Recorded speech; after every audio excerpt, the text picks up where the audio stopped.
ये देखिए एक बहुत ही शानदार और स्वर्णिम सफ़र रहा है हिमाचल पथ परिवहन निगम का HRTC और 50 साल का सफ़र HRTC ने किया है और सिर्फ सरकार को नहीं अपितु हिमाचल के लोगों को भी इस पे जो है गर्व होना चाहिए। गौरव का विषय है कि ये HRTC ही है जो कि हिमाचल प्रदेश के लोगों को उनके गंतव्य स्थलों पे छोड़ती है। दूर दराज दुर्गम और कबायली इलाकों तक HRTC की रीच है और HRTC को सिर्फ यही नहीं है कि वो हिमाचल वासियों को अपने घरों तक पहुंचाती है, लेकिन एक सुरक्षित सफ़र, एक अपनत्व का सफ़र जो है इस बस में बैठ के लोगों को होता है। तो इसलिए 50वां साल हमारे लिए बड़ा महत्वपूर्ण है। पहले हम 2 तारीख को इसका आयोजन कर रहे थे इसके 50वें सालगिरह का, लेकिन अब हम 12 तारीख को इसमें थोड़ा सा आंशिक फेरबदल किया गया है और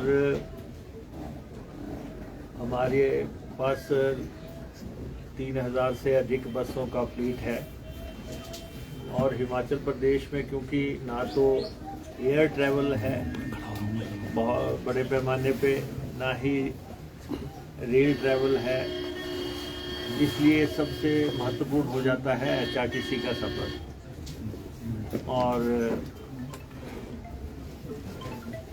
HRTC को सिर्फ आप व्यापारिक दृष्टिकोण के नज़रिए से नहीं देख सकते। HRTC को सामाजिक सरोकार के नज़रिए से देखना पड़ता है और ठीक है HRTC की यहाँ पे प्रशंसा होती है। हम तो यही कहेंगे कि हिमाचल के लोगों को कि HRTC की आप इस बात के लिए प्रशंसा करें कि वो उन्होंने आपके साथ निभाई है और इतना लंबा सफ़र निभाया है। लेकिन फिर भी चंद आलोचक हैं जो अपनी बात कर देते हैं, कभी कोई बस ख़राब हो जाती है उस पर अपनी टिप्पणियाँ लिख देते हैं। लेकिन जब इतना बड़ा फ्लीट हम चलाते हैं और उसके संचालन में कई तरह की दिक्कतें हैं, हम प्रतिस्पर्धा के दौर से भी गुजरते हैं और रात्रि का राजा तो HRTC ही है। अगर आप यहाँ से कहीं भी जाएं, यहाँ से दिल्ली जाएं, किधर जाएं, आप देखें सारी रात हमारी बसें भागती हैं।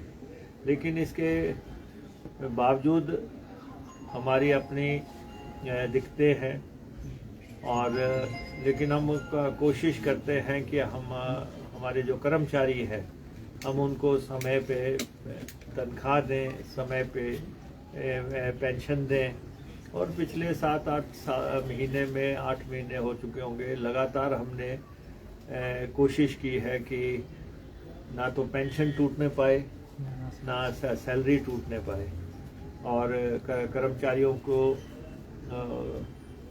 हम एक परिवार की तरह डील कर रहे हैं और सारे कर्मचारी भी इस बात से वाकिफ़ हैं कि किस ढंग से हम इसको मैनेज कर रहे हैं, ऑर्गेनाइज़ कर रहे हैं, हम अपने बस अड्डों को कैसे ऑर्गेनाइज़ कर रहे हैं। आपने देखा होगा पिछले कुछ दिनों से लगातार हिमाचल प्रदेश के सब बस अड्डों को सजाया गया है, संवारा गया है और लाइटें उन पे लगी हुई हैं। ये एक पहचान है ऑर्गेनाइजेशन की। तो ये काम हम कर रहे हैं। ठीक है, हम क्योंकि हम घाटे के रूट चलाते हैं, घाटे का रूट और तो कोई चलाएगा नहीं प्रदेश की जनता को गाँव तक पहुंचाने के लिए, वो तो हम ही चलाएंगे। तो इस बात की भी लोगों को कंसिडरेशन में लेना चाहिए। आपकी सूचना के लिए हम जो रियायती सफ़र देते हैं, रोज़ का 50 लाख रुपए का जो है हमारी सब्सिडी है, अनुदान है। 50 लाख रुपया रोज़ का खर्चा है जो हम 27 कैटेगरीज को किसी को फ्री सफ़र है, किसी को रियायती सफ़र है, तो उस पर 50 लाख के आसपास खर्चा होता है। और हम सरकार के भी आभारी हैं, सरकार हमें अनुदान देती है और सरकारी अनुदान के बगैर इसको रन करना अभी तक संभव नहीं है। आने वाले समय में क्या परिस्थितियाँ बनती है, लेकिन अभी तक हमारा सरकार से हमेशा से आग्रह रहता है कि 60 से 65 करोड़ रुपया प्रति मंथ जो है आप हमें मुहैया करवाएं।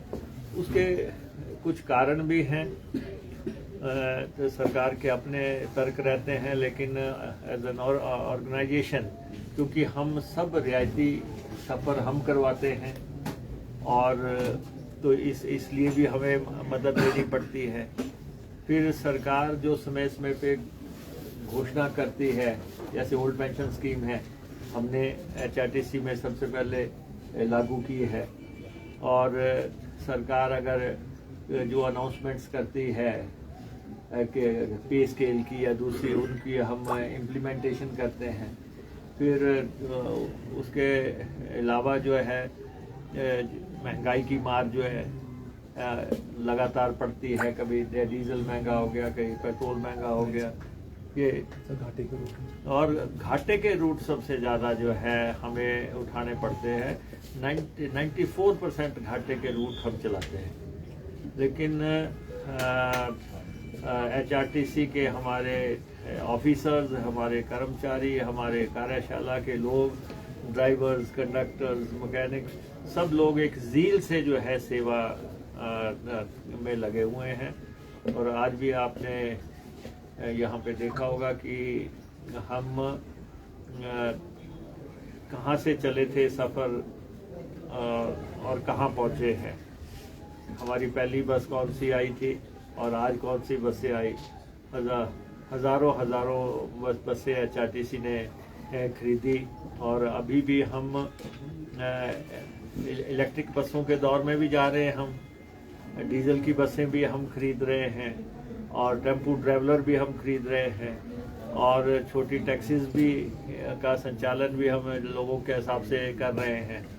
और ये कई तो छोटी गाड़ियां हैं, इनसे हमें करोड़ों का घाटा होता है, लेकिन सिर्फ जनता के हित में हम, क्योंकि जनता को सुविधा मिले, ये एक कल्याणकारी राज्य है, तो इसलिए हम उसको चलाते हैं। तो आज आपने देखा वॉल ऑफ ऑनर, HRTC ने बहुत इनाम जीते हैं, देश दुनिया के इनाम जीते हैं। HRTC की ड्राइवर्स परफेक्ट ड्राइवर्स हैं। HRTC के ड्राइवर जो है जोखिमपूर्ण हालात में भी गाड़ियां लेके जाते रहे हैं।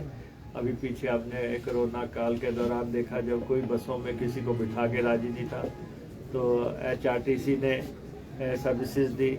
अभी डिज़ास्टर आया, डिज़ास्टर के दौरान जो है जहाँ भी बस भेजनी पड़ी, हमने बसें भेजी, और सबसे पहले हमने रूट खोलने की कोशिश की है। हमने अब हमारी कोशिश है कि हम दिल्ली में भी HRTC के जो हमारे ड्राइवर्स, कंडक्टर्स हैं, उनको अच्छा रहने के लिए हमारा एग्रीमेंट हुआ है, वहाँ पे हम उनके रहने ठहरने का बंदोबस्त कर रहे हैं। और आज जो वॉल ऑफ ऑनर लगी है, आपने उसको देखा कि जब से ये शुरू हुआ सफ़र 50 साल में 1974 से लेके 74 से लेके आज दिन तक क्या क्या फैसले, बड़े फैसले हुए, वो उस पे अंकित है। क्या क्या अवार्ड्स हमें मिले, वो हमने उसको सामने रखा है, और हम कलमबद्ध भी कर रहे हैं उसको। और वो तो 12 तारीख को सारी बातें आपके सामने आएंगी। और उसके अलावा मॉडल्स को भी डिस्प्ले कर रहे हैं। प्रदेश में भी कुछ जगह पे हम HRTC की बसेस को जो है शोकेस कर रहे हैं कि जहाँ पे आप देखें कि कौन सी बस हमारी कब थी, क्या थी, कहीं ना कहीं आपको नज़र आएगी एक बस से। जैसे हम मिलिट्री के टैंक्स लगाते हैं या दूसरे चीज़ें लगाते हैं, तो ये गौरवपूर्ण इतिहास भी आपके सामने होगा। आप सामने भी सड़क देखिए जहाँ जहाँ पे बस चल रही है, कैसा कैसा रास्ता है। ये सब सफ़र को 50 साल के साथ अब हम जोड़ रहे हैं। 12 तारीख को हम कार्यक्रम करेंगे, उसमें सारी चीज़ें सामने आएंगी और हमारा आपसे आग्रह रहेगा कि आप HRTC को उसी स्पिरिट में छापें जिस स्पिरिट में ये डिज़र्व करती है। कुछ जो लोग आलोचक हैं उससे बाहर निकल के जो आप भी समझते हैं कि HRTC की सेवा जो है वो किस पैमाने की है, उस लिहाज से आप हमारा योगदान दें। हम सकारात्मक दृष्टि से इस सफ़र को प्रदेश की जनता के सामने रखना चाहते हैं। सर, पिछले कुछ समय में HRTC के रेवेन्यू में भी काफ़ी सुधार आया है। अगस्त महीने में तो 37% ज़्यादा रेवेन्यू आया है। क्या कुछ कदम और भी उठाए जा रहे हैं ताकि थोड़ा बूस्टअप किया जाए बोर्ड को, निगम को? नहीं, देखिए ऐसा है कि हमारे MD रोहन जी, हमारे सेक्रेटरी, प्रिंसिपल सेक्रेटरी, ये लोगों ने मिल के HRTC को एक वाइब्रेंट ऑर्गेनाइजेशन और इनोवेटिव आइडियाज़ के साथ प्रेजेंट करने की कोशिश की है। हम आज कैशलेस सुविधा की तरफ पहुँचे हैं। वो आपने देखा कि किस ढंग से हम मंदिरों के साथ बसेस को जोड़ने की कोशिश कर रहे हैं, हम हवाई अड्डों के साथ जोड़ने की कोशिश कर रहे हैं, हम रेल लाइनों के साथ जोड़ने की कोशिश कर रहे हैं और हम पर किलोमीटर औसत बढ़ाने की कोशिश कर रहे हैं।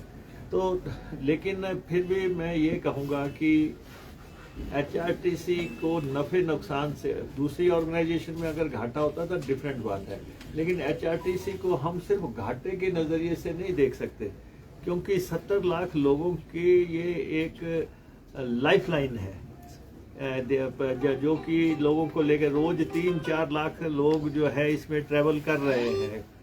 और हम जो है दुर्गम इलाकों में जा रहे हैं, तो इसलिए सिर्फ इसको इसी बात से जोड़ना जो लोग कहते हैं कि HRTC घाटे में है, तो उनको ये भी तो देखें कि हम सबको जो है घर तक पहुंचाने के लिए वचनबद्धता से काम कर रहे हैं और ये मालूम होते हुए भी कि घाटा हो रहा है, फिर भी हम उनको मझधार में नहीं छोड़ रहे हैं। तो इसलिए हम कदम उठा रहे हैं, सुधारवादी कदम उठा रहे हैं। कैसे हम अपनी वर्कशॉप्स को सुधारें, कैसे हम खरीद की प्रणाली को जो है सही करें, किस ढंग से हम एवरेज औसत जो है वो करें। अभी हम लगभग 125 करोड़ रुपए के आसपास की राशि जो है अपनी कार्यशाला, अपने जो है दूसरे स्थानों पे, इलेक्ट्रिक चार्जिंग स्टेशंस पे, इन सब चीज़ों पे लगा रहे हैं। एक बहुत बड़ी राशि जो है, हम अच्छी वर्कशॉप होंगी। अभी हमारा कुछ अड्डे आप देख रहे हैं बन के तैयार हो गया है, ढली का बस अड्डा बन के हमारा तैयार हो गया। ऐसे बहुत बस अड्डे हैं, ठियोग का बस अड्डा बन के तैयार हो गया है। तो हम कोशिश कर रहे हैं कि हमारी बसें रात्रि के समय जो है अपने बस अड्डों में प्रवेश करें और वहाँ पे रखी जा सके, आइसोलेशन में ना रहें। तो सारी कोशिशें हैं, लेकिन फिर भी जो आपका सवाल है कि ये घाटा का जो आप मसला है, घाटे तो का मुख्य कारण ही 3 मुख्य कारण है। एक कारण है रियायती सफ़र है, वो 50 लाख रोज़ाना का है, और दूसरा घाटे के रूट है, और तीसरा कारण जो है कि हमारी सैलरीज और हमारी पेंशन्स और हमारे भत्ते सब कुछ जो है सरकार के साथ जुड़े हुए हैं। हम प्राइवेट ट्रांसपोर्टर्स के साथ उसमें compete नहीं कर रहे हैं, तो हम जो है एक्चुअल बनता है उनका। तो इसलिए इसकी स्पिरिट यही है कि हम लोगों को उनके घर आंगन तक पहुंचा रहे हैं। सर, कुछ घाटे के रूट्स बेरोजगार युवाओं को देने को लेकर भी कोई चर्चा ऐसी चल रही है? देखिए, ऐसा तो हो नहीं सकता है कि बेरोजगार युवाओं को हम घाटे में धकेल दें। ऐसा नहीं है। ऐसा जरूर है कि एचआरटीसी को अपना फ्लीट स्ट्रेंथ कितनी रखनी चाहिए। एचआरटीसी जब तक 1800 से 2000 की फ्लीट में रही तब तक बेहतर संचालन था, लेकिन जब से एचआरटीसी को 3300-3200 तक पहुंचाया गया तो उसमें क्योंकि केंद्र से बसें आई थी और वो उन बसेस में सीटें कम थी और उन बसेस की सस्पेंशन कम थी, नीचे जो है फ्लोर जो है बिल्कुल साथ ही था, लेकिन वो बसें आई और हालात ये था कि कोई भी डिपो इन बसों को लेने को तैयार नहीं था। अभी भी ये है कि क्योंकि पहाड़ी इलाकों में तो उनको चलाना ही मुश्किल था और जो है कुछ एरियाज में उनको चलाया, नालागढ़ में चलाया, ऊना में चलाया, ऐसे स्थानों पे चलाया जिन डिपो में हम जोर जबरदस्ती कर सकते थे, वो वहाँ पे भेजी गई बसें। लेकिन लोग जो हैं आज की डेट में जो है कि 37 सीटर 42 सीटर इन बसेस को प्रेफर करते हैं। इलेक्ट्रिक बसेस में भी अब हम कोशिश कर रहे हैं कि उनमें सामान रखने का स्थान बढ़ाया जा सके। वो बसेस हम हिमाचल के नज़रिए से हम स्पेशल बसेस डिज़ाइन करवा रहे हैं जिसको आने में साल सवा साल का समय लग सकता है। और इलेक्ट्रिक बसेस की हमारी पहली खेप में 327 बसेस हमारी फर्स्ट खेप में आनी है, उसके टेंडर्स वगैरह हो गए हैं। वॉल्वो का हम सारा फ्लीट रिप्लेस कर रहे हैं, 24 की 24 बसें हमने ऑर्डर कर दिया, बदल रहे हैं हम, उसका पैसा इनके पास है। फिर हम छोटे जो रूट्स हैं जहाँ पे बड़ी बसें जा रही हैं उनकी जगह उनको हम टेम्पो ट्रैवलर से रिप्लेस कर रहे हैं। अभी 100 टेम्पो ट्रैवलर भी हम ले रहे हैं और भी हम टेम्पो ट्रैवलर लेने की सोच रहे हैं ट्राइबल इलाके के लिए, बहुत डिमांड है। तो डीलक्स बसें, सेमी डीलक्स बसें, वो तो बसें किस ढंग से हमने अपने फ्लीट में वो करना है। और आप आज भी देखो हमारी बस का मिनिमम किराया 5 रुपये है। 5 रुपया तो कोई भी नहीं लेता होगा, लेकिन 5 रुपये पे बस चल रही है। तो आप अंदाज़ा लगा सकते हैं कि हम शुद्ध तौर पे जनता की सेवा के लिए ये सर्विस चला रही है सरकार भी और जो एचआरटीसी का जो कॉरपोरेशन भी है। और बहुत अच्छा सफ़र तय किया है, बड़ा कर्मचारियों ने, अधिकारियों ने और हमारे लोगों ने बहुत अच्छा जो काम किया। मैं उनको अग्रिम बधाई देना चाहता हूँ 50 साल पूरे होने।